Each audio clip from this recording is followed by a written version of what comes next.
ప్రియులారా, మనం ప్రత్యక్ష గుడారంను గురించిన ధ్యానాలు చేస్తున్నాం. ఇంతకుముందు వారం వరకు ప్రత్యక్ష గుడారాన్ని గురించి 29 సందేశాలు మనం ధ్యానం చేసాం. ఈరోజు ప్రత్యక్ష గుడారం నుంచి 30వ సందేశం మనం ధ్యానం చేయబోతున్నాం. ప్రార్థనాపూర్వకంగా సందేశం మనకు ఆశీర్వాదకరంగా ఉండాలని వినాలని మనం చేస్తున్నాను. అలాగే ఈ ప్రత్యక్ష గుడారంలో చిన్న రీక్యాప్ ఇస్తాను, ఆ తర్వాత నేను సందేశంలోనికి వెళ్తాను. ఈ ప్రత్యక్ష గుడారంలో మొట్టమొదటిగా ఇది ప్రత్యక్ష గుడారం నమూనా, ఇదంతా మీకు తెలుసు. ఈ ప్రత్యక్ష గుడారం ఈ చుట్టూ సన్నపు నారతో చేయబడిన ప్రాకారం ఉంచబడింది. ఈ ప్రాకారానికి ఇదంతా కూడా ప్రాకారం అంటే ఏదో సిమెంట్తో కట్టింది కాదు. ప్రత్యక్ష గుడారం అంటేనే ఎక్కడికి కావాలంటే అక్కడికి తరలించుకుని వెళ్ళిపోగలిగేటట్లుగా. ఎందుకంటే అరణ్యంలో ప్రయాణం చేస్తున్నారు వాళ్ళు. అరణ్యంలో ప్రయాణం చేస్తున్నప్పుడు ఆ ప్రయాణంలో దేవుని సన్నిధి, దేవుని ఆరాధించే స్థితి కోసం దేవుడు ఆ ప్రయాణ మార్గంలోనే వారికి దేవునిని ఆరాధించే స్థితి కోసం వారికి ఆ ప్రత్యక్ష గుడారాన్ని ఏర్పాటు చేశాడు. కనుక సన్నపు నార తెరలతో చేయబడింది ప్రాకారం. ఆ ప్రాకారానికి తూర్పు భాగంలో ఇక్కడ గుమ్మం ఏర్పాటు చేయబడింది. ఈ గుమ్మం గురించి ధ్యానం చేసాం, ఈ ప్రాకారం గురించి ధ్యానం చేసాం. ఈ గుమ్మంలో నుంచి ప్రవేశిస్తే, ఈ గేట్లో నుంచి, ద్వారం నుంచి ప్రవేశిస్తే లోపలికి ఇదంతా కూడా వెలుపలి ఆవరణ అంటారు, అవుటర్ కోర్ట్ అని పిలుస్తారు. ఈ అవుటర్ కోర్టుని గురించి కూడా ధ్యానం చేసాం. ఈ ద్వారంలో ఒక వ్యక్తి ప్రవేశించగానే మొట్టమొదటిగా కనిపించేది బలిపీఠం. ఈ బలిపీఠం గురించి చాలా ధ్యానాలు చేసాం. ఈ బలిపీఠాన్ని దాటి వెళితే ఇక్కడ గంగాళం ఉంటుంది, ఇత్తడి గంగాళం, నీటితో నింపబడిన ఇత్తడి గంగాళం ఉంటుంది. ఈ బలిపీఠం మీద బలి అర్పణలు జరిగించిన యాజకులు వారి చేతులను కాళ్లను శుభ్రపరచుకోవడానికి ఏర్పాటు చేయబడిన గంగాళం ఇది. అలాగే ఇది అసలు శాంక్చురీ అంటారు దీన్ని, మందిరం ఇది. ఈ మందిరంలో లోపలికి వెళ్తే ఇదంతా పరిశుద్ధ స్థలం అని పిలుస్తారు. 2 భాగాలుగా విభజించబడింది ఈ మందిరం. ఇది పరిశుద్ధ స్థలం, ఇది అతి పరిశుద్ధ స్థలం. ఈ పరిశుద్ధ స్థలంలో 3 ఉపకరణాలు ఉన్నాయి. ఇది సముఖపు రొట్టెల బల్ల, ఇది దీపవృక్షము, అలాగే ఇది ధూప వేదిక. ఈ 3 ఉపకరణాలు ఈ పరిశుద్ధ స్థలంలో ఉన్నాయి. అతి పరిశుద్ధ స్థలంలోనికి వెళ్తే ఒకే ఒక ఉపకరణం, ఇది నిబంధన మందసం. అది ప్రత్యక్ష గుడారం యొక్క నమూనా. That is the plan of the tabernacle. ఆ ప్లాన్ని ఆ ప్రత్యక్ష గుడారం నిలవబెడితే ఇలా ఉంటుంది. ఇదంతా ఇప్పుడు అక్కడ చూసిన ప్లాన్ అంతా దీనిలో ఉంది. ఇదంతా సన్నపు నారతో చేయబడిన ప్రకారం. ఇది గుమ్మం లేక ద్వారంలో ప్రవేశిస్తే ఇది బలిపీఠం దాటి వెళ్తే ఇదిగో ఇత్తడి గంగాళం. ఈ గంగాళం దాటి వెళ్తే ఇది మందిరం లోపల మూయబడి ఉంది కనుక కనిపించడం. లోపల పరిశుద్ధ స్థలం, అతి పరిశుద్ధ స్థలం ఉంటుంది. ఇది ధ్యానం చేసాం. అలా ధ్యానం చేసిన తర్వాత ఇది ఆ మందిరం లోపల ఉంచబడిన మందిరం యొక్క మరి లోపల ఉన్న కట్టడం ఇది తుమ్మకర్రతో చేయబడి ప్రతి పలక, ఇవన్నీ పలకలు, పలకలు అన్నారు 1 2 3 అలా లెక్క పెడితే 50 పలకలు ఇటు ప్రక్క ఉంటాయి, 50 పలకలు ఇటు ప్రక్క ఉంటాయి. ఈ పలకలన్నీ కూడా తుమ్మకర్రతో చేయబడి ఆ తర్వాత బంగారు రేకుతో పొదిగించబడినవి. అలాగూ ఈ మందిరం యొక్క చట్రం ఈ చట్రం ఇలా చేయబడింది. ఆ చట్రం చేయబడిన తర్వాత ఆ పైన పరవబడిన ఇవి 4 పొరలుగా పై కప్పు చేయబడింది. ఈ 2 సముద్రవత్సల తోళ్లతో చేయబడిన పైకప్పు ఇది పొట్టేలు తోళ్ళు, ఎర్ర రంగు వేయబడిన పొట్టేలు తోళ్లతో చేయబడిన పైకప్పు. ఇది రెండింటిని పైకప్పు అని పిలిచారు. తర్వాత ఇది మేక వెంట్రుకలతో చేయబడిన తెర. ఇదేమో సన్నపు నార వస్త్రంతో చేయబడి మరి నీల ధూమ్ర రక్త వర్ణాలతో నగిసి పనిగా లేక చిత్రకారుని పనిగా చేయబడిన తెర. ఈ 4 పొరలుగా పైకప్పు వేయబడింది. ఒకసారి పైకప్పు వేయబడిన ఆ చిత్రాన్ని అది ఇలాగ వేయబడింది. ఇది ప్రత్యక్ష గుడారం. ఇప్పుడు ఈ ప్రత్యక్ష గుడారంలో అలాగే ఉంచమ్మా. ఈ ప్రత్యక్ష గుడారంలో మనము లోపలికి వెళ్ళాలి. పోయిన సంవత్సరం ఏ నెలలో ఈ ప్రత్యక్ష గుడారపు ధ్యానం చేసామో జ్ఞాపకం లేదు. ఆ టైంలో మా పెద్ద బాబు ఫ్యామిలీతో వచ్చాడు. బిగినింగ్ మెసేజెస్ చేస్తున్నాను. ఇంతకుముందు ఈ సిరీస్ చేసినప్పుడు మరి ఆయన ఈ ఈ ఏంటది ఓవర్ హెడ్ ప్రొజెక్టర్ మీద ఈ పిక్చర్స్ అన్ని చూపించేవాడు. వాడికి ఈ సబ్జెక్ట్ అంతా తెలుసు. పోయిన వారం ఫోన్ చేసి అడుగుతున్నాడు, డాడ్ చర్చిని ఇంకా లోపలికి తీసుకెళ్ళేవా లేదా అని అడిగాడు. లేదు నాన్న, ఇంకా లోపలికి తీసుకెళ్ళలేదు, దగ్గరికి వచ్చాం లోపలికి వెళ్ళడానికి. వీఆర్ అబౌట్ టు ఎంటర్, దగ్గరికి లోపలికి వెళ్ళబోతున్నామని. ఈరోజు కూడా లోపలికి వెళ్ళబోవడం లేదు, లోపలికి వెళ్తాం, తొందరపడద్దు. ఈరోజు ఇది ద్వారం అని పిలుస్తారు. ఇది అంటే అంతకుముందు చుట్టూ ప్రాకారమునకు వెలుపలి ఆవరణలో ఉన్న ద్వారాన్ని చూసాం. అదొకసారి చూపించాము మళ్ళీ కన్ఫ్యూజన్ లేకుండా. ఇది చుట్టూ ప్రాకారానికి ఈ ద్వారం ఉన్నది, ఈ ద్వారాన్ని చూసాం. ఇప్పుడు మందిరంలో ఇక్కడ ద్వారం, మందిర ప్రవేశానికి ఉన్న ద్వారం గురించి మనం ధ్యానం చేయాలి. ఆ ద్వారం గురించి ధ్యానం చేస్తే ఆ ద్వారం నుంచి ప్రవేశించి అప్పుడు మనం లోపలికి వెళ్ళాలి. నిర్గమకాండం 26వ అధ్యాయము 36వ వచనం 37వ వచనం.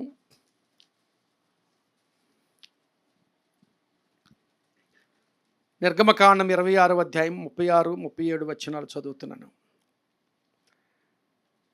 మరియు నేల ధూమ్ర రక్త వర్ణములు గల పేనిన సన్ననారతో చిత్రకారుని పని అయిన తెరను గుడారపు ద్వారమునకు చేయవలెను.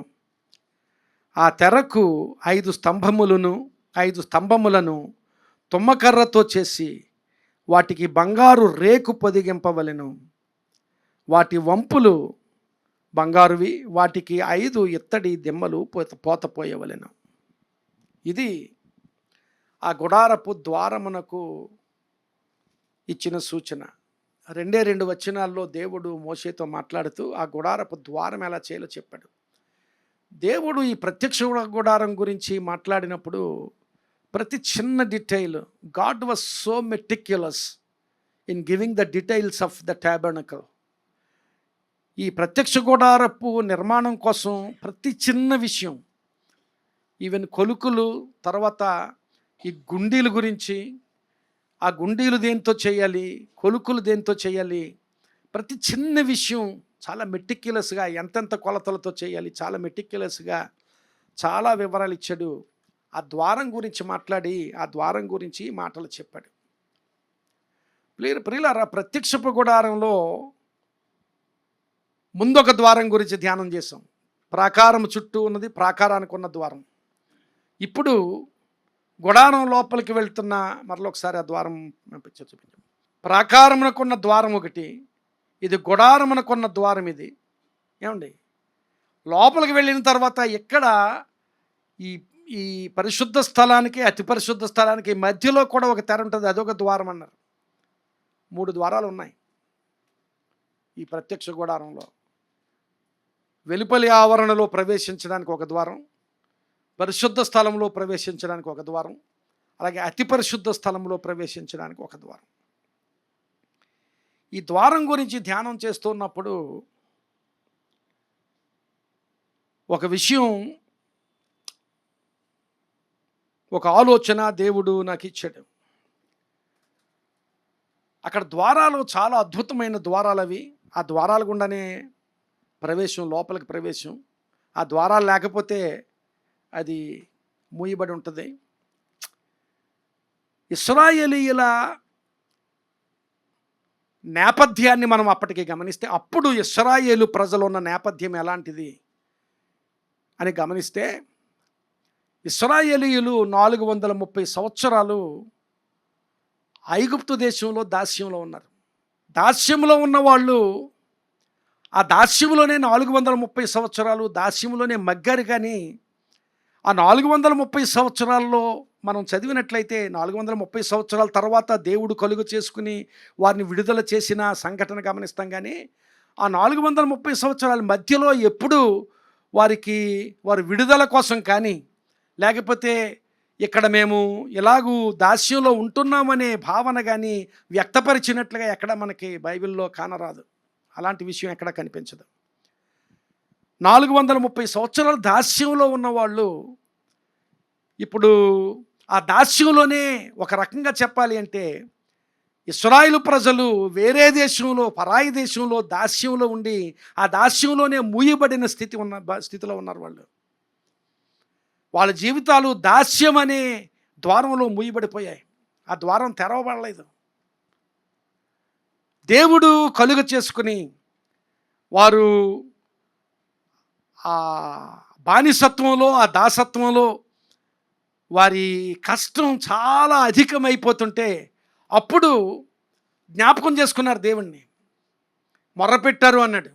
ఏం మొర్రపెట్టారో, ఎలా మొర్రపెట్టారో నాకైతే తెలియదు. కానీ ఒకసారి మనం అలా ఆలోచిస్తే దేవునిని ఎరిగిన యోసేపు ముందుగా వెళ్ళాడు ఆ దేశానికి. యోసేపు కుటుంబం 70 మంది దే ఎండెడ్ అప్ దేర్. ఎలాగో మొత్తానికి కరువు వచ్చిందనో దేనికోసమో ఆ దేశం, ఐగుప్తు దేశం ఆహారం కోసం ఈ కుటుంబం 70 మంది వెళ్ళారు. ఆ 70 మంది నుంచి విస్తరించిన జనాంగము ఇశ్రాయేలు జనాంగం. ఆ 70 మంది ఎవరో చెరపట్టుకుని వెళ్ళిపోలేదు వాళ్ళని. వాళ్ళు కావాలని ఆ దేశం వెళ్ళారు. ఆ దేశం ఆహారం కొరకు కావాలని కోరి వెళ్ళరు. కోరి వెళ్ళి ఆ ప్రజలు అక్కడే ఉండిపోయారు.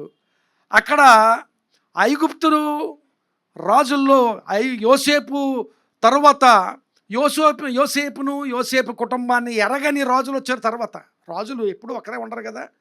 ఆ రాజులు వీళ్ళు ఇలా విస్తరించడాన్ని బట్టి ఇశ్రాయేలీయులు మన దేశంలో చాలా విస్తరిస్తున్నారు. ఈ విస్తరిస్తున్న స్థితిలో వారే మనకి శత్రువులు కావచ్చు, మనకి దాసత్వంలో ఉన్నారు కనుక వాళ్ళే శత్రువులు కావచ్చు, లేక విరోధులతో చేతులు కలిపి మన మీద యుద్ధం చేయొచ్చు. కనుక వీరిని అణచి ఉంచాలనే ప్రయత్నం చేయడం మొదలుపెట్టారు వాళ్ళు. అలాగూ అణిచి ఉంచారు వారిని.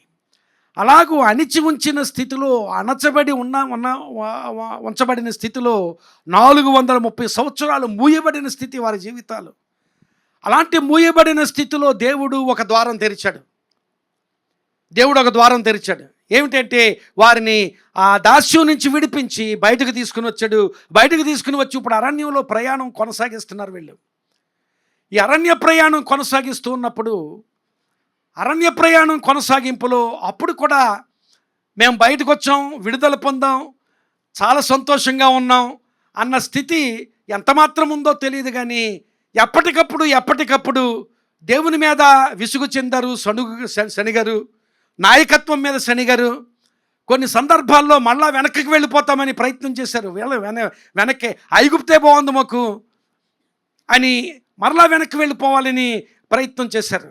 ప్రియులారా గమనించాలి, ఆ వరవడిలో వారు దేవునిని ఎంతగా ఎరుగుదురు, దేవుని లక్షణాలను ఎంతగా ఎరుగుదురు, దేవుని కృపను ఎంతగా ఎరుగుదురు ఆ ఇశ్రాయేలు ప్రజలంటే మనకు ఆ విషయంలో వివరం ఏమీ కనిపించదు. దేవుని ఎరిగే విషయంలో, దేవుని కృపను పొందుకునే విషయంలో కూడా వారి అవగాహన ద్వారం కూడా మూయబడిపోయిన స్థితి అప్పటికే.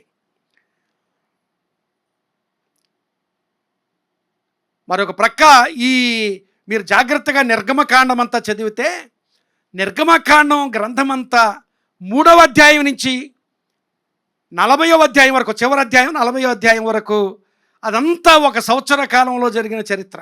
మొత్తం అంతా ఒక సంవత్సర కాలంలో జరిగిన చరిత్ర. ఎందుకంటే 14వ అధ్యాయంలో వాళ్ళు ఐగుప్తు నుంచి విడిపించబడి బయటకు వచ్చారు. ఆ బయటకు వచ్చినప్పటి నుంచి 14వ అధ్యాయం నుంచి 40వ అధ్యాయం వరకు ఒక సంవత్సరానికి ఒక పక్షం తక్కువ. అంటే ఒక సంవత్సరానికి పక్షం తక్కువ అంటే 15 రోజులు తక్కువ. ఎందుకంటే మొదటి సంవత్సరమున 12వ అధ్యాయం మీరు చూస్తే, లేక 14వ అధ్యాయంలో చదివిన మొదటి సంవత్సరమున 15వ దినాన్ని పస్కా ఆచరించి, 14వ దినాన్ని పస్కా ఆచరించి, ఆ పస్కా మరుసటి దినాన్ని 15వ దినాన్ని వాళ్ళు బయటకు వచ్చారు. అంటే మొదటి నెలలో 15వ రోజున వాళ్ళు బయటకు వచ్చారు. 2వ సంవత్సరం మొదటి నెల మొదటి దినాన్ని ఈ ప్రత్యక్ష గుడారం ఆవిష్కరించారు, లేక ఏమంటారు, దేవుని మహిమ కొరకు ప్రతిష్ఠించారు. ప్రత్యక్ష గుడారాన్ని ప్రతిష్ఠించారు. అంటే పూర్తిగా సంవత్సర కాలం కూడా కాదు. వీళ్ళు బయటకు నడిపించబడిన తర్వాత ప్రత్యక్ష గుడారం నిర్మాణమై దాన్ని ప్రతిష్ఠ చేసే వరకు పూర్తిగా సంవత్సర కాలం కూడా కాదు. వెంట వెంటనే ఆ కార్యాలు జరుగుతున్నాయి. ఆ లోపులోనే, ఆ సంవత్సర కాలంలోనే ఎన్నోసార్లు దేవుని మీద విసిగారు, దేవుని మీద శనిగారు, అలాగే నాయకత్వం మీద శనిగారు, నాయకత్వం మీద విసిగారు. అలాంటి స్థితిలో వారి అవగాహన మూయబడిన అవగాహనగా, వాళ్ళ జీవితాల్లో అనేక రంగాల్లో అనేక విషయాల్లో మూయబడిన స్థితి ఉన్నట్లుగా దేవుని వాక్యంలో మన అవగాహనలో మనం గమనించగలం. అలాంటి మూయబడిన స్థితిలో మీరు గమనించినట్లయితే 25వ అధ్యాయంలో మొట్టమొదటిసారి దేవుడు నేను వారిలో నివసించున్నట్లు నాకు ఒక పరిశుద్ధ స్థలమును నిర్మించమని 25వ అధ్యాయం 8వ వచనంలో చెప్పాడు దేవుడు కదా. ఆ చెప్పి 25వ అధ్యాయం నుంచి చెప్పుకుంటూ వస్తున్నాడు దేవుడు ఆ మందిరాన్ని ఎలా నిర్మించాలి, ఆ ప్రత్యక్ష గుడారాన్ని ఎలా నిర్మించాలి అని చెబుతూ వస్తున్నాడు. దేవుడు మోషేతో ఆ వివరాలు చెబుతూ ఉండగా, కొండపైన దేవుడు ఆ మోషేతో వివరాలు చెబుతూ ఉండగా, కొండ క్రిందన జరుగుతున్న విషయం ఏమిటంటే వీళ్ళు దేవునికి విరుద్ధమైన ఆరాధన కోసం వాళ్ళు సిద్ధపడుతున్నారు. గమనించండి, దేవుడు ఒక ప్రక్క వీరికి ఆరాధన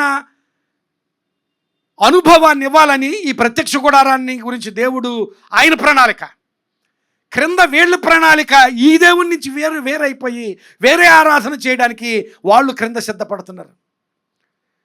మోషే కొండ దిగే వరకు మోషేకి తెలియకపోవచ్చు, కానీ దేవునికి తెలియదా క్రింద వెళ్ళి చేస్తున్నారని?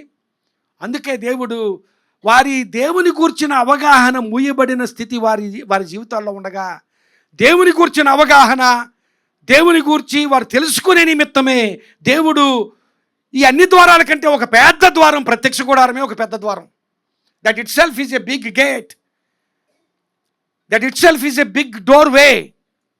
ప్రత్యక్ష గుడారమే ఒక గొప్ప ద్వారం. ప్రియులారా గమనించాలి, ఇశ్రాయేలు జీవితాల్లో ఆశీర్వాద స్థితికి నడిపించబడడానికి, ఇశ్రాయేలు జీవితాల్లో దేవునిని తెలుసుకోవడానికి, దేవుని కృపను తెలుసుకోవడానికి, ఇప్పుడున్న పరిస్థితి నుండి ఉన్నతమైన ఆశీర్వాద స్థితికి నడిపించబడడానికి అక్కడ ప్రత్యక్ష గుడారంలో 3 ద్వారాలు ఉన్నాయి, కానీ అసలు ఆ ద్వారాలన్నిటికంటే కూడా అసలు ప్రత్యక్ష గుడారమే వారి జీవితాల్లో ఒక గొప్ప ద్వారముగా దేవుడు వారికి ఇస్తున్నాడు.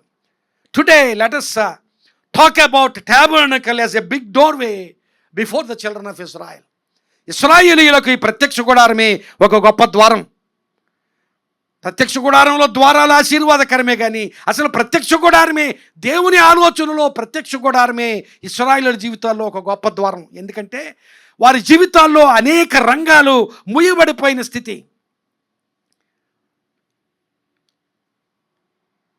ఆ మూయబడిపోయిన స్థితి నుంచి దేవుడు వారికి విడుదల ఇవ్వడం కోసం, ఆ మూయబడిపోయిన స్థితిలో నుంచి విడుదల కోసం ఒక గొప్ప ద్వారంగా ఈ ప్రత్యక్ష గుడారాన్ని దేవుడు వారి జీవితాల్లో ఉంచుతున్నాడనే విషయాన్ని మనం ఆలోచనలో పెట్టుకుని దేవుని వాక్యాన్ని ధ్యానం చేద్దాం. నిర్గమకాండం 20వ అధ్యాయము 2వ వచనం చూస్తే, నిర్గమకాండము 20వ అధ్యాయం 2వ వచనంలో దేవుడు మాట్లాడుతున్నాడు. నీ దేవుడైన యెహోవాను నేనే దాసుల గృహమైన ఐగుప్తు దేశములో నుండి నిన్ను వెలుపలికి రప్పించితిని. నేనే దాసుల గృహమైన ఐగుప్తు దేశములో నుండి నిన్ను వెలుపలికి రప్పించితిని. నువ్వు దాసత్వంలో ఉన్నావు. ఆ దాసత్వంలో నుండి నిన్ను బయటకు రప్పించను. ప్రియులారా గమనించాలి, దాసత్వం నుంచి స్వతంత్రతకు నడిపించిన ద్వారం ఈ ద్వారం. ఏ ద్వారం అంటే ఈ ఈ ఈ ప్రత్యక్ష గుడారం. గమనించాలి, అప్పటికే దాసత్వం నుంచి బయటకు వచ్చేసరి కదండి అని మీరు అనొచ్చు. ప్రియులారా గమనించాలి, దాసత్వం నుంచి ఫిజికల్గా, భౌతికంగా దాసత్వం నుంచి బయటకు వచ్చారు, కానీ మానసికంగా వాళ్ళు ఇంకా దాసత్వంలోనే ఉన్నారు. They were still in bondage in their minds. మానసికంగా దాసత్వం. ఇంకొక మాటలో చెప్పాలంటే ఐగుప్తు నుంచి వాళ్ళు బయటకు వచ్చారు, కానీ ఐగుప్తు వారి నుంచి బయటకు రాలేదు. God led them out of Egypt, but Egypt was still there in their minds. వాళ్ళ ఆలోచనలు ఇంకా ఐగుప్తే. ఎన్ని గొప్ప కార్యాలు ప్రియులారా, దేవుడు చేసిన గొప్ప కార్యాలు అనుభవించిన తర్వాత కూడా వాళ్ళు ఇంకా ఐగుప్తు మీద దృష్టిని నిలిపేవారు. ఎందుకంటే their minds were full of that bondage. Bondage నుంచి బయటకు వచ్చే స్థితి కాదు వారిది. బాండేజ్ నుంచి, ఆ దాసత్వం నుంచి బయటకు వచ్చే లక్షణం కాదు వారిది. బాండేజ్ నుంచి లేక ఐగుప్తు నుంచి బయటికి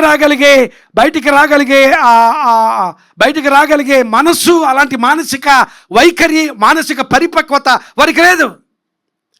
They didn't have the mental maturity to come out of that bondage. ఎందుకు అంటే ప్రియులారా గమనించాలి, మనం కూడా చాలాసార్లు ఒక పరిస్థితి నుంచి ఇంకా ఉన్నతమైన పరిస్థితికి వెళ్ళాలంటే ఆ ఉన్నతమైన పరిస్థితి మనకు చాలా ఛాలెంజెస్ పెడుతుంది ముందు కదా. ఇప్పుడు ఒక ఉద్యోగం చేస్తున్నాం, ఇంకా ఒక స్టెప్ కాదు, ఇంక 2 స్టెప్పులు నీకు ప్రమోషన్ ఇచ్చేస్తానే వెళ్ళమంటే ఎంతమంది వెళ్తారంటే ఆలోచిస్తారు. ఆ స్టేజ్లో, ఆ ప్రమోషన్ పొందుకున్న స్టేజ్లో నాకు ఎన్ని కష్టాలు ఉన్నాయి ఏంటి. మా బాస్ నన్ను ఏమంటాడు, ఎలా ట్రీట్ చేస్తాడు, లేకపోతే ఆ పొజిషన్లో ఉన్న కష్టాలు ఏమిటి, ఆ పొజిషన్లో ఉన్న నష్టాలు ఏమిటి, వాటన్నిటినీ ఆలోచించి మనం ఉన్న స్థితిలో ఉండడానికే ఇష్టపడతాం, కానీ ఆ స్థితిని అందిపించుకోవడానికి ఏమాత్రం ఇష్టపడం. ప్రియులారా గమనించాలి, వీళ్ళు కూడా ఈ దాసత్వం ఫిజికల్గా, భౌతికంగా దేవుడు వారిని ఆ దాసత్వం నుంచి బయటికి తీసుకొని వచ్చాడు, కానీ మానసికంగా వారు ఆ దాసత్వం నుంచి బయటికి రాలేదు. They were out of the land of Egypt, but Egypt was still there in their minds. అందుకే దాసత్వము నుండి స్వతంత్రతకు వారిని అలాంటి మానసిక వైఖరి నుంచి విడుదల చేయడానికి దేవుడు ఈ ప్రత్యక్ష గుడారాన్ని ఏర్పాటు చేస్తున్నాడు. ప్రత్యక్ష గుడారం అనేది కేవలం ఒక ఫిజికల్ గుడారమే కాదు ప్రియులారా గమనించాలి. లేక ఏదో బలి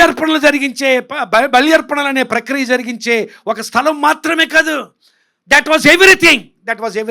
That was a comprehensive plan of God for the children of Israel. ఇశ్రాయేలీయుల జీవితాల కోసం, ఇశ్రాయేలు జనాంగం కోసం దేవుడు ఇచ్చిన ఒక సమగ్రమైన ప్రణాళిక. కేవలం బలులు, అర్పణలు, లేకపోతే అక్కడ కాదు అంత మాత్రమే కాదు. It was a comprehensive plan. ఒక సమగ్రమైన ప్రణాళిక. ఒక ఆరాధన చేయడం మాత్రమే కాదు, లేకపోతే వారికి ఇంకా ఏవేవో నేర్పించడం కోసం మాత్రమే కాదు. మరి it was a comprehensive plan. దేవుడు వారి పట్ల ఏర్పాటు చేస్తున్న సమగ్రత అంటే ఏంటంటే అన్నిని, కేవలం ఆరాధనే కాదు, కేవలం ఆత్మ సంబంధమైన విషయాలే కాదు, కేవలం బలి అర్పణలే కాదు, అన్నీ వారికి భౌతికంగా, మానసికంగా, ఆత్మ సంబంధంగా అన్ని విషయాల్లో కూడా వారిని ఆశీర్వాద అనుభవంలోనికి నడిపించే స్థితి ఇక్కడ ఈ ప్రత్యక్ష గుడారం ద్వారా చూస్తున్నాం. దాసత్వము నుండి స్వతంత్రతకు ద్వారం ఈ ప్రియులారా, ఈ మాటలు ఎందుకు చెప్తున్నానంటే, ఈ ప్రత్యక్ష గుడారం గురించి ధ్యానం చేస్తుండగా ఆ ప్రత్యక్ష గుడారాన్ని దేవుడు ఆ ప్రజలకు ఉన్నత స్థితికి, ఆశీర్వాద స్థితికి నడిపించబడడానికి ఒక గొప్ప ద్వారంగా అక్కడ నిలవబెడుతుంటే, నీవు నేను కూడా ఒకవేళ ఏదైనా స్థితిలో, ద్వారం మూయబడిపోయిన స్థితిలో, మూయబడిన ద్వారంలో నేనున్నాను,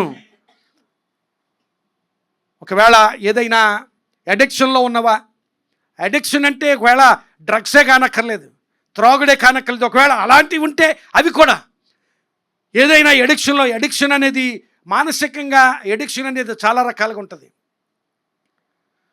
ఒకవేళ లైంగికపరమైన బలహీనతలు అదొక ఎడిక్షన్, అది కూడా ఎడిక్షనే.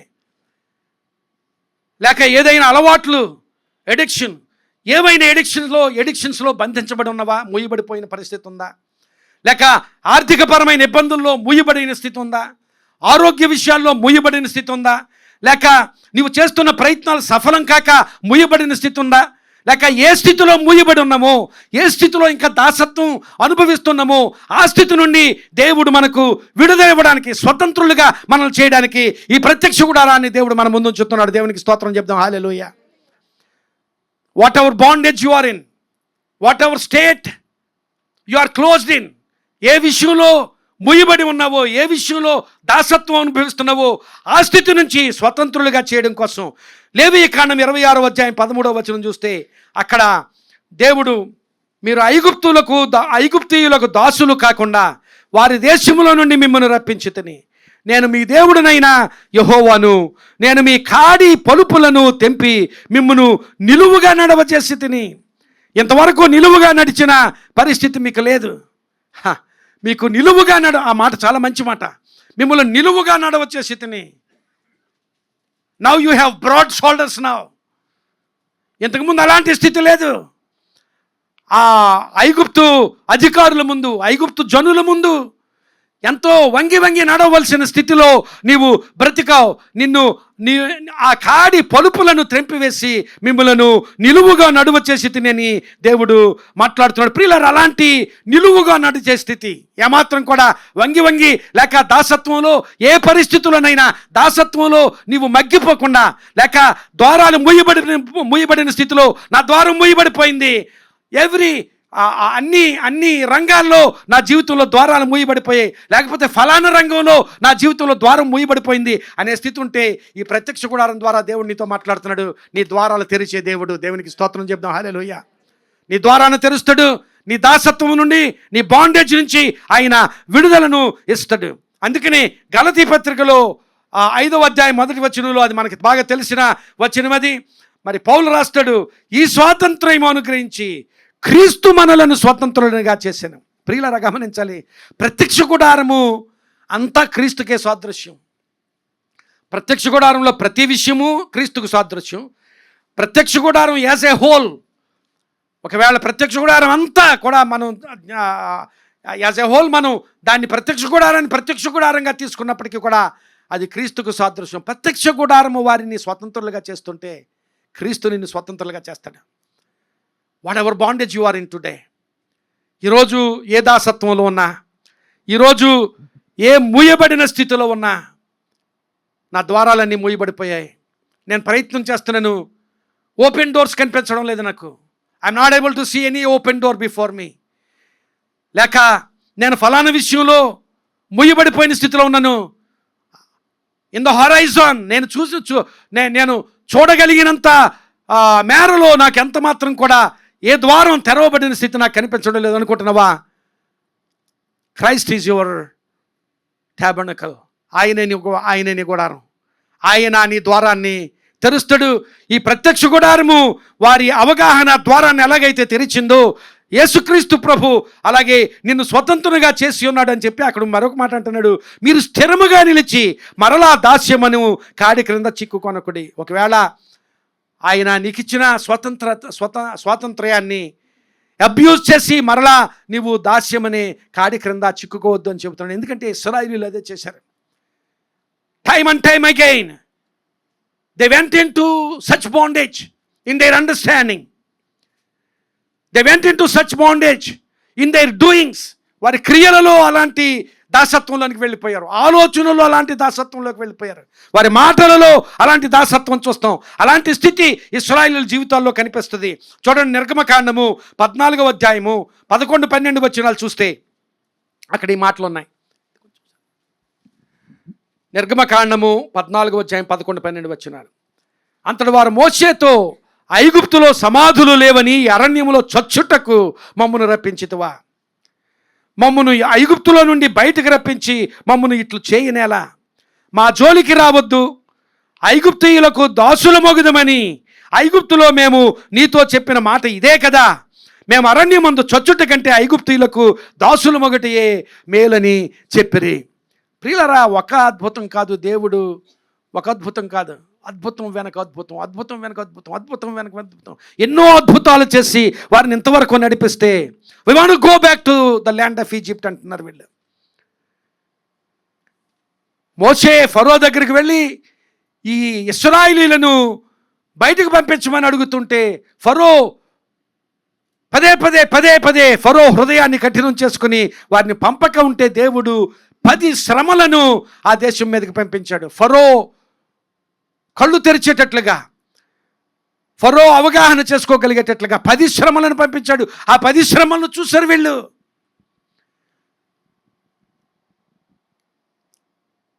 ఆ తరువాత దేవుడు ఆ 10వ శ్రమ తరువాత వారికి విడుదలనిచ్చాడు. విడుదల ఇచ్చిన వెంటనే ఎర్ర సముద్రం అడ్డు వచ్చింది. ఎర్ర సముద్రాన్ని దేవుడు పాయలు చేశాడు. దాన్ని చూశారు. ప్రియులారా, గమనించాలి, అంత అద్భుతం చూసిన తర్వాత ఎవడైనా మళ్ళా ఐగుప్తు వెళ్తానంటాడా? Whatever happens, my God is all powerful. నా దేవుడు సర్వశక్తిమంతుడు అని ఆయన మీద ఆధారపడి బ్రతుకుతాడే కానీ అంత అద్భుతం చూసిన తర్వాత కూడా మాకు సమాధులు లేవని ఇక్కడికి తీసుకుని వచ్చావా అని అడిగారు. తర్వాత ఆకలి అయింది. శని గారు దేవుడు మన్నాని ఇచ్చాడు. దాహం అయింది, చచ్చిపోతున్నాం, మేము వెళ్ళిపోతాం వెనక్కి అన్నారు. మరలా దేవుడు వారికి దాహం తీర్చడానికి నీటినిచ్చాడు.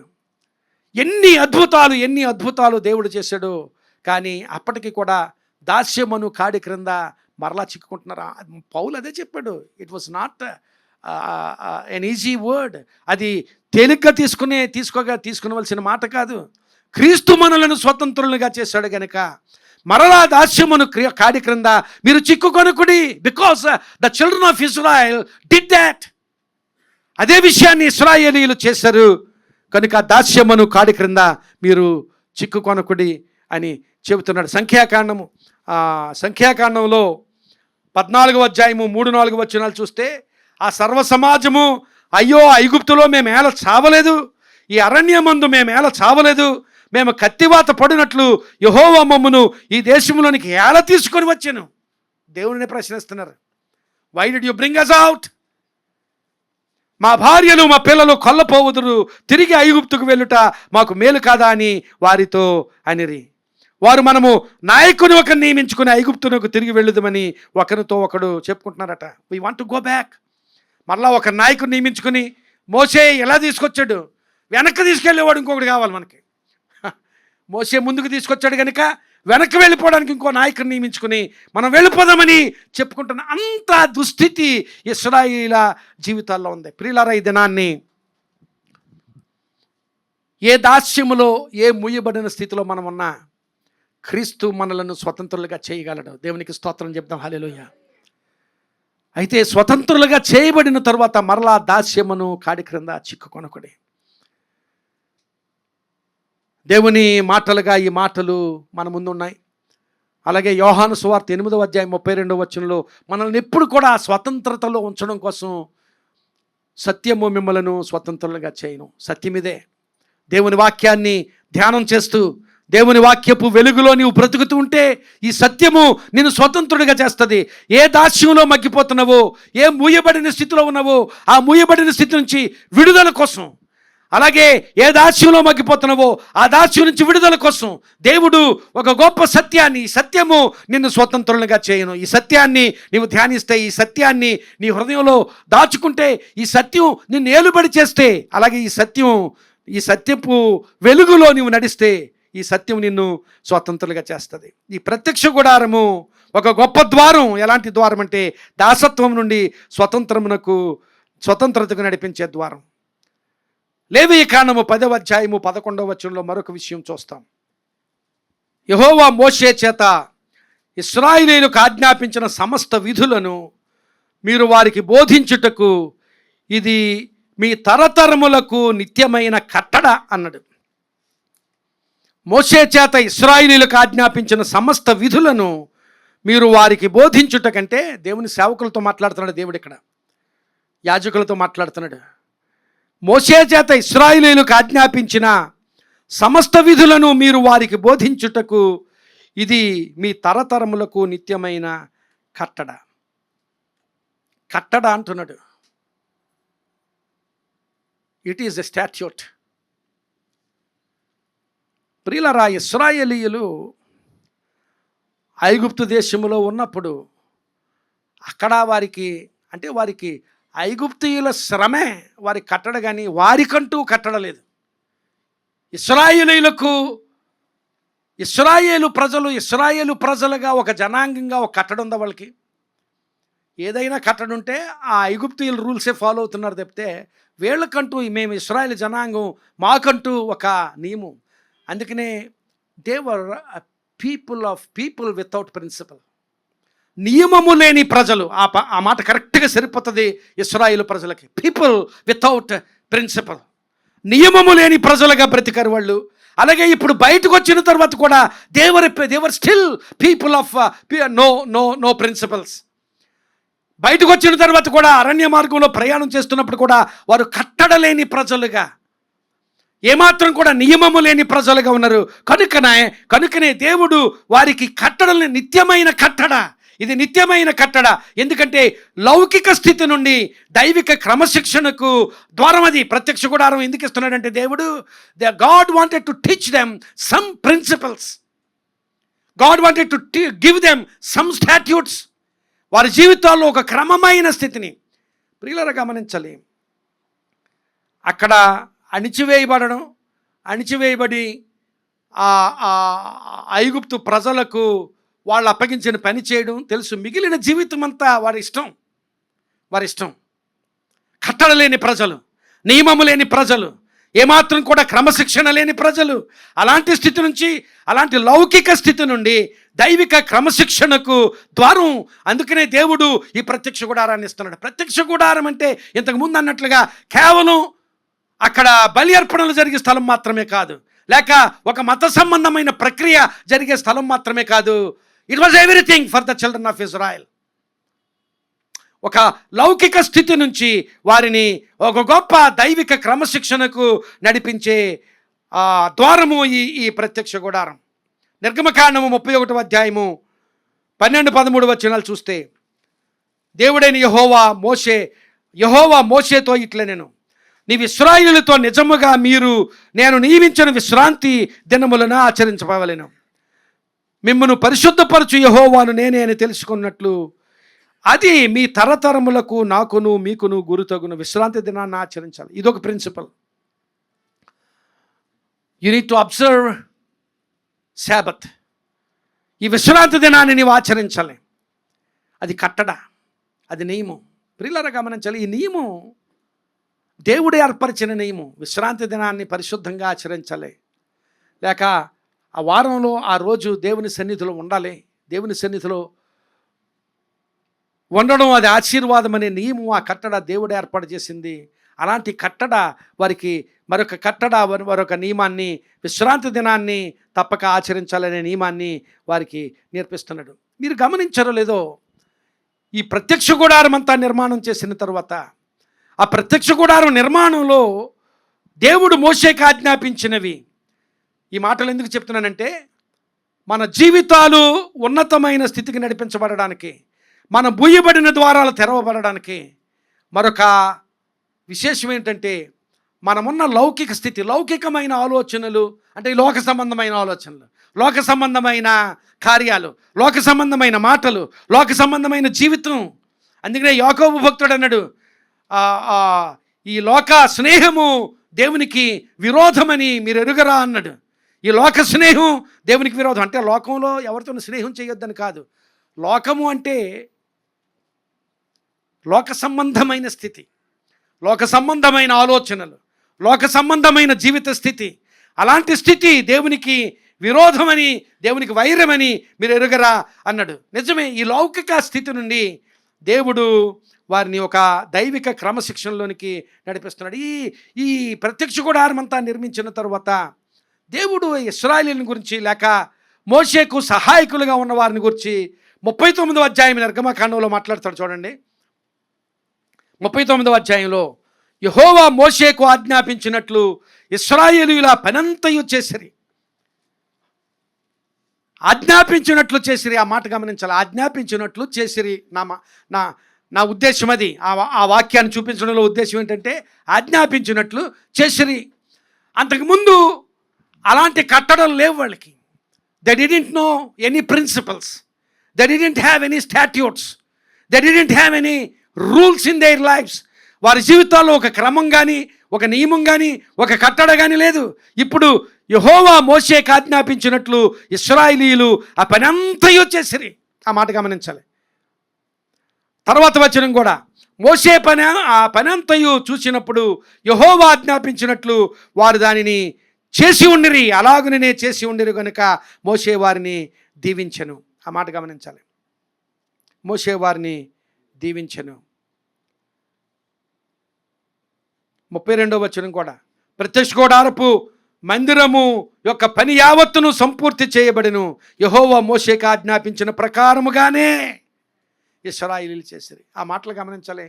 ఆ ప్రకారము చేసిరి. ఈ దినాన్ని దేవుని సన్నిధిలో ఉన్నతమైన ఆశీర్వాద అనుభవానికి వెళ్ళాలి అంటే, మన జీవితాల్లో ఏ విషయంలో దాసత్వపు అనుభవం ఏదో మూయబడిపోయి ఉన్నానో ఆశీర్వాదం అనుకుంటున్న ఆశీర్వాదం, నేను ప్రార్థన చేస్తున్న ఆశీర్వాదం, నేను ప్రయత్నం చేస్తున్న ఆశీర్వాదం నాకు దొరకడం లేదు, దక్కడం లేదు, నేను మూయబడిపోయి ఉన్నాను, my door is looking like closed, ఇది మూయబడిపోయినట్లుగా ఉంది అనుకున్న స్థితిలో నీవు ఉంటే ప్రియులారా గమనించాలి. మరొక ద్వారం ఏమిటంటే ప్రత్యక్ష గుడారం మనకు చూపించే ద్వారం లౌకిక స్థితి నుండి దైవికమైన క్రమశిక్షణగా నడిపించబడాలి. దేవుడు ఆజ్ఞాపించినట్లు మనం చేస్తే, దేవుని వాక్య ప్రకారం మనం చేస్తే. ఇంకా చూసినట్లయితే నిర్గమకాండం చివరి అధ్యాయం 40వ అధ్యాయంలో ఆ మాటలు నేను చూపిస్తాను. 40వ అధ్యాయంలో తెరవండి, మీరు బైబిల్స్ తెరవండి. 18వ వచనం చూసారా? యెహోవా మోషేకు ఆజ్ఞాపించినట్లు మోషే మందిరమును నిలవబెట్టి. 20వ అధ్యాయం 20వ వచనంలో యెహోవా మోషేకు ఆజ్ఞాపించినట్లు అతడు శాసనములను తీసుకుని యెహోవా ఆజ్ఞాపించినట్లే చేశాడని. 22వ వచనంలో మరలా యెహోవా మోషేకు ఆజ్ఞాపించినట్లు. అలాగే 24వ వచనంలో యెహోవా మోషేకు ఆజ్ఞాపించినట్లు అతడు ఆ మందిరాన్ని నిర్మించాడని. 28వ వచనంలో యెహోవా మోషేకు ఆజ్ఞాపించినట్లు. 30వ వచనంలో యెహోవా మోషేకు ఆజ్ఞాపించినట్లు. 33వ వచనంలో అలాగున మోషే పని సంపూర్తి చేశాను. మన జీవితంలో మూయబడిన ద్వారం తెరవబడడానికి ఒకే ఒక సూత్రం, the best ever principal we can have in our life is దేవుని వాక్యాన్ని మన జీవితాల్లో చేయడమే. దేవుని వాక్యాన్ని వినడం, దేవుని వాక్యం జ్ఞానం కోసం బుర్రలో పెట్టుకోవడం కాదు. జ్ఞానం కావాలి, కానీ దేవుని వాక్యాన్ని అనుసరించి దేవుని వాక్యం ప్రకారం కార్యాలు చేస్తే దేవుడు గొప్ప అనుభవాలు మనకిస్తాడు. లౌకిక స్థితి నుండి ప్రియులారా గమనించాలి. నాకు లోకము కావాలి, దేవుడు కావాలి అంటే యేసుక్రీస్తు ప్రభు దాన్ని చెప్పాడు. లోకా సువార్త 16వ అధ్యాయము 13వ వచనంలో ఏ సేవకుడును ఇద్దరు యజమానులను సేవింపలేడు. సేవిస్తే లోకాన్నైనా సేవించు, లేకపోతే దేవుణ్ణైనా సేవించు. లోకము కావాలి, దేవుడు కావాలి అనేది వాక్యానుసారం కాదు. వాడు ఒకరిని ద్వేషించి ఒకరిని ప్రేమించును, లేక ఒకరిని అనుసరించి ఒకరిని తృణీకరించును. కనుక మీరు దేవునిని, సిరిని లేక లోకమును సేవింపలేరు. మీరు దేవునిని, సిరిని లేక దేవునిని, లోకమును సేవింపలేరు. కనుక దేవుని వాక్య ప్రకారం చేయడానికి జాగ్రత్త పడదాం, ఆశీర్వదించబడదాం. తర్వాత ఇంకొక విషయం నేను చెప్పి ముగిస్తాను. సంఖ్యాకాండం 2వ అధ్యాయం 2వ వచనంలో ఈ మాటలు ఉన్నాయి. ఇశ్రాయేలీయులందరూ తమ తమ పితరుల కుటుంబముల టెక్కెములను పట్టుకొని తమ తమ ధ్వజము వద్ద దిగవలెను. వారు ప్రత్యక్షపు గుడారమునకు ఎదురుగా దాని చుట్టూ దిగవలెను. ఆ టెక్కెములు పట్టుకొని, అంటే ధ్వజములు పట్టుకొని పితరుల కుటుంబముల చొప్పున తమ ధ్వజమునొద్ద దిగవలెను. వారు ప్రత్యక్షపు గుడారమునకు ఎదురుగా దాని చుట్టూ ఇదిగో చూడండి, ప్రత్యక్ష గుడారం నమూనా ఇంతకుముందు చూసాం కదా. ప్రత్యక్ష గుడారం ఇదైతే చూసాం. ఇక్కడ ద్వారం ఉంది, ఇది బలిపీఠం, ఇది ఎత్తడి గంగాళం, ఇదంతా పరిశుద్ధ స్థలం, ఇది అతి పరిశుద్ధ స్థలం, ఇదంతా చూసాం. దేవుడు ఏం చెప్పాడంటే, ఇది నా సన్నిధి ఉండు స్థలం. ఈ ప్రత్యక్ష గుడారము దేవుని సన్నిధి ఉండు స్థలం కనుక ఇశ్రాయేలీయులు ఆ ప్రత్యక్ష గుడారం చుట్టూ ఉండాలి. చూడండి, ఇశ్రాయేలీయులు 12 గోత్రాలు. ఈ తూర్పున ఇస్సాకారు గోత్రం, యోదా గోత్రం, జెబులూను గోత్రం 3 గోత్రాలు. పశ్చిమాన్ని మనష్య గోత్రం, ఎఫ్రాయిము గోత్రం, బెన్యామీను గోత్రం 3 గోత్రాలు. ఇది సౌత్. ఇది దక్షిణాన్ని లేవి గోత్రం, షిమ్యోను గోత్రం, రూబేను గోత్రం, గాదు గోత్రం. ఉత్తరాన్ని ఆషేరు గోత్రం, దాను గోత్రం, నఫ్తాలి గోత్రం. 12 గోత్రాలు ఈ చుట్టూ ఉండాలి. దేవుడు వారి మధ్యన ఉండాలి. దేవుని ఉద్దేశం అది. మన మధ్యను దేవుడు ఉండాలి. నేను వారిలో ఉండినట్లు నాకు ఒక పరిశుద్ధ స్థలాన్ని నిర్మించమని. నేను ఎక్కడుంటే నా చుట్టూ నువ్వు ఉండు ప్రభు అని మనం అంటాం. ఆయన ఏమంటున్నాడంటే నా చుట్టూ మీరు ఉండండి అంటున్నాడు దేవుడు. నా చుట్టూ నువ్వు ఉండడం అనేది తప్పు ప్రార్థన కాదు. అలాగ ఉండు ప్రభు అని ప్రార్థన చేయడం తప్పు కాదు. ఎందుకంటే యెరూషలేము చుట్టూ పర్వతములు ఉన్నట్లు నేను మీ చుట్టూ ఉంటానన్నాడు దేవుడు. తప్పు కాదు. కానీ ఆయన మన చుట్టూ ఉండడం ఆయన చేసే పని. కానీ ఆయన ప్రభువా నా చుట్టూ నీ సన్నిధి నుంచు అన్నప్పుడు, ప్రభువా నాలో నీ సన్నిధి నుంచు, నేను వారిలో నివసించున్నట్లు ఆ చుట్టూ ఉండమని చెప్పాడు. అదే చెప్తున్నాడు ఇక్కడ. ఆ సంఖ్యాకాండం 2వ అధ్యాయం చూస్తే సంఖ్యాకాండం 2వ అధ్యాయం నుంచే చేశాను నేను ఈ చార్ట్. ఎవరు ఏ గోత్రం వారు ఎక్కడున్నారో ఈ చార్ట్ అంతా తయారు చేసుకున్నాను నేను. ఈ ఇస్సాకారు గోత్రం వారు, యోధా గోత్రం వారు, జెబులూను గోత్రం వారు ఈ పక్కన ఉండాలి. అలాగే ఇస్సాకారు గోత్రం వాళ్ళు ఎంతమంది ఉన్నారు, యోధా గోత్రం వాళ్ళు ఎంతమంది ఉన్నారు, జెబులూను గోత్రం వాళ్ళు ఎంతమంది ఉన్నారు. అలాగే ఈ ప్రక్కన ఉండవలసిన యాజకుల బృందం ఎవరు, అలాగే ఇక్కడ మనష్షే గోత్రం, ఎఫ్రాయిం గోత్రం, బెన్యామీన్ గోత్రంలో ఏ గోత్రం వాళ్ళు ఎంతమంది ఉన్నారు, అదంతా కూడా సంఖ్యాకాండం 2వ అధ్యాయంలో మనకు దొరుకుతుంది. ఆ 2వ అధ్యాయంలో అక్కడ చెప్పాడు. ఆ విషయాలన్నీ, ఆ వివరాలన్నీ చెప్పే ముందు దేవుడు ఇశ్రాయేలీయులందరూ తమ తమ పితరుల కుటుంబముల టెక్కెములను పట్టుకొని తమ తమ ధ్వజమునొద్ద దిగవలెను, వారు ప్రత్యక్షపు గుడారమునకు ఎదురుగా దాని చుట్టూ దిగవలెను. దేవుని సన్నిధిని, దేవుని చిత్తాన్ని గ్రహింపచేసే ద్వారం ఈ ప్రత్యక్ష గుడారం. ప్రత్యక్ష గుడారం ఎందుకంటే దేవుని సన్నిధిని ఇశ్రాయేలీయులు అనుభవించడానికి దేవుడు ప్రత్యక్ష గుడారాన్ని అక్కడ ఉంచుతున్నాడు. ఈ ఇశ్రాయేలీయులు ఐగుప్తు దాస్యంలో ఉన్నంతకాలం దేవుని సన్నిధిని, అలాగా దేవుని సన్నిధి గురించి కానీ దేవుని గురించి కానీ ఎంతవరకు ఆలోచించారో మనకు తెలియదు. కానీ ఇప్పుడు బయటకు వచ్చిన తర్వాత కూడా వీళ్ళ వైఖరి చూస్తున్నాడు దేవుడు. వీళ్ళ వైఖరి చూస్తున్నాడు. ఎంత బయటకు తీసుకుని వచ్చినా, ఎన్నో అద్భుతాలు చేసినా మరలా వెనక్కి వెళ్ళిపోవాలని, మరలా దాసత్వం వైపు, ఆ దాసత్వపు వైఖరి, దాసత్వపు మనస్తత్వం వారికి పోవడం లేదు. అందుకని ఆ దాసత్వం నుంచి బయటికి తీసుకుని రావడానికి దేవుడి ప్రత్యక్ష గుడారాన్ని ఇస్తూ, ఆ ప్రత్యక్ష గుడారం ద్వారా ఆయన తన సన్నిధిని, తన చిత్తాన్ని తెలియచేసే ద్వారంగా ఇశ్రాయేలీయులు దేవుని సన్నిధిని, దేవుని చిత్తాన్ని గ్రహించేటట్లుగా అది వారికి ఇస్తున్నాడు. ప్రియులారా గమనించాలి, దేవుని సన్నిధిని మనం అనుభవించగలిగితే, దినదినము ప్రతినిత్యము దేవుని సన్నిధిని మనం అనుభవించగలిగితే, దేవుని చిత్తాన్ని మనం గ్రహించగలిగితే, అంతకంటే గొప్ప భాగ్యం మన జీవితాల్లో మరొకటి ఉండదు. నిర్గమకాండం 40వ అధ్యాయము 36-37 వచనాలు చూస్తే, మేఘము మందిరము మీద నుండి పైకి వెళ్ళినప్పుడల్లను ఇశ్రాయేలీయులు ప్రయాణమైపోయిరి. ఇదే వారి ప్రయాణ పద్ధతి. ఆ మేఘము పైకి వెళ్ళని ఎడల అది వెళ్ళు దినము వరకు వారు ప్రయాణము చేయకుండిరి. ఇదొక నియమాన్ని నేర్పించాడు. దేవుని సన్నిధి కదిలితే నువ్వు కదులు, దేవుని సన్నిధి కదలకపోతే నువ్వు కదలొద్దు. ఆ ప్రత్యక్ష గుడారం ఎక్కడైతే నిలవబెట్టారో ఆ ప్రత్యక్ష గుడారము పైన మేఘముగా దేవుని సన్నిధి వచ్చి నిలవబడేది. కనుక ఆ మేఘం ఆ ప్రత్యక్ష గుడారం మీద ఉన్నంత వరకు నీవు అక్కడ ఉండాలి, బస చేయాలి. ఆ క్యాంప్ అక్కడే ఉండాలి. ఆ క్యాంప్ మరలా కదలాలి అంటే ఆ మేఘం కదలడం మొదలు పెడుతుంది. అప్పుడు నువ్వు కదలాలి. దేవుడు ఆ మేఘం రూపంలో తన సన్నిధిని వారితో ఉంచడు. ఆ సన్నిధిని అర్థం చేసుకోగలిగే స్థితి, ఆ సన్నిధిని అనుభవించగలిగే స్థితి. అంటే ప్రత్యక్ష గుడారం ఎక్కడ నిలబెడితే అక్కడ వారు బస చేసి ఆ క్యాంపులో ఉన్నంత వరకు దేవుని సన్నిధి ఉంది. ఇప్పుడు దేవుని సన్నిధి కదిలి వెళ్తుంటే దేవుని సన్నిధితో పాటు నువ్వు కూడా కదిలి వెళ్ళాలి. You need to be with the presence of God. You need to be in the presence of God. You need to follow his presence. ఆయన సన్నిధిని నువ్వు వెంబడించాలి. అందుకనే వారిలో నేను నివసించినట్లు నాకు ఒక పరిశుద్ధ స్థలాన్ని నిర్మించమన్నాడు. ఆ మేఘం కదిలినప్పుడే నువ్వు కదలాలి. ప్రియులారా గమనించాలి, it was something like a light house. నేను వెళ్ళాలా వద్దా, ఎలా వెళ్ళాలి, ఏం చేయాలి, అసలు వీళ్ళు ఈ కానాను దేశం అనేది ఎక్కడ ఉందో వాళ్ళకి తెలిసేంటి, వాళ్ళకి తెలుసా? ఈ రోజుల్లో అయితే మనం ఎక్కడికి వెళ్ళాలంటే అక్కడ మనకు తెలియకపోయినా జీపీఎస్ పెట్టుకుని వెళ్ళిపోతున్నాం. ఇంతకుముందు కారు ఆఫ్ చేసి లేకపోతే మోటార్ బైక్ ఆఫ్ చేసి అడిగేవాళ్ళం, అయ్యా పలానా చోటుకి వెళ్ళాలి, ఎక్కడికి వెళ్ళాలంటే తిన్నగా చెప్పి కూడా అయితే కరెక్ట్గా చెప్తే, లేకపోతే ఎక్కడికో పంపించేస్తాడు మనల్ని కదా. సో అలాగే అడిగేవాళ్ళం. ఇప్పుడు జీపీఎస్ పట్టుకుని వెళ్ళిపోతున్నాం, జీపీఎస్ చూపించేస్తుంది. వారికి జీపీఎస్ ఎక్కడ ఉందండి? దేవుని సన్నిధి వారికి జీపీఎస్. దేవునికి స్తోత్రం, హల్లెలూయా. నిజంగా దేవుని సన్నిధి నీతో ఉంటే నీ జీవితాన్ని నడిపించే జీపీఎస్ దేవుని సన్నిధే.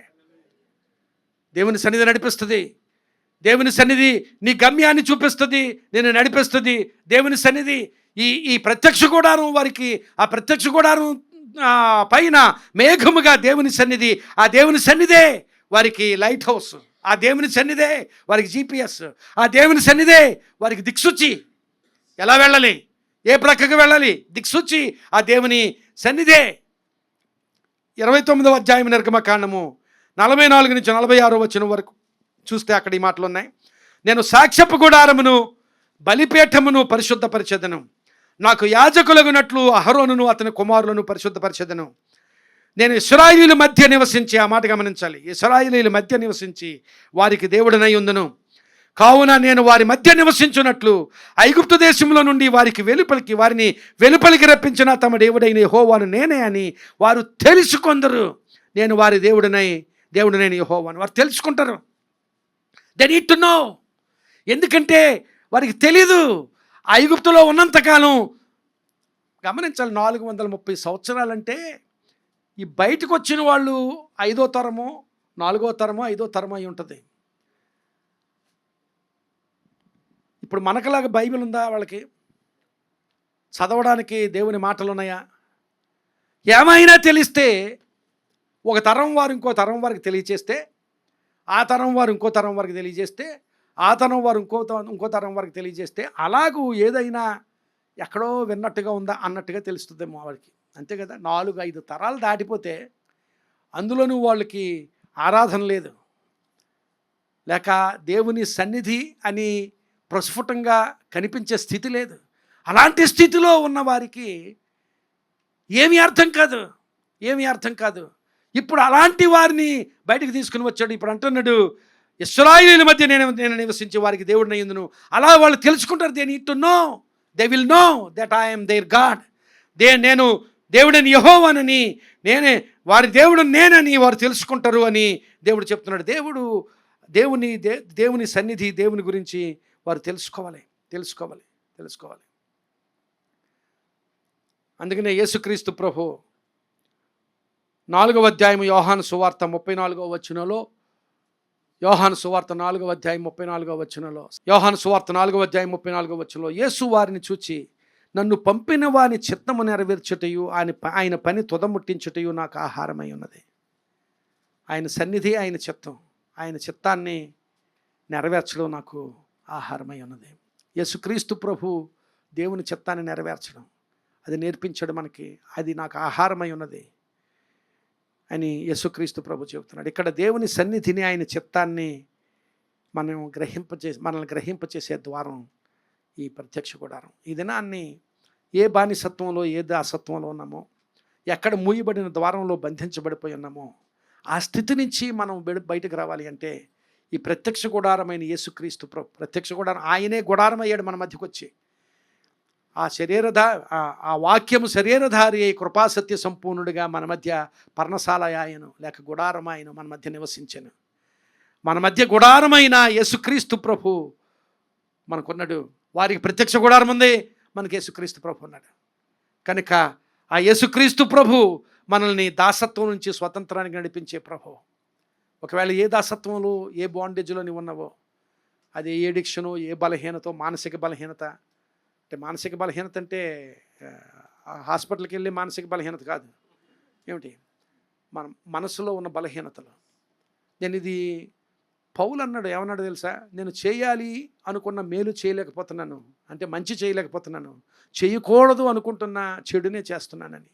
అలాంటి బలహీనత ఏదైనా ఉందా? ఈరోజు అలాంటి దాసత్వం నుంచి విడిపించడానికి యేసుక్రీస్తు, వారికి ప్రత్యక్ష గుడారం ఇవ్వబడింది, మనకి యేసుక్రీస్తు ప్రభు ఉన్నాడు.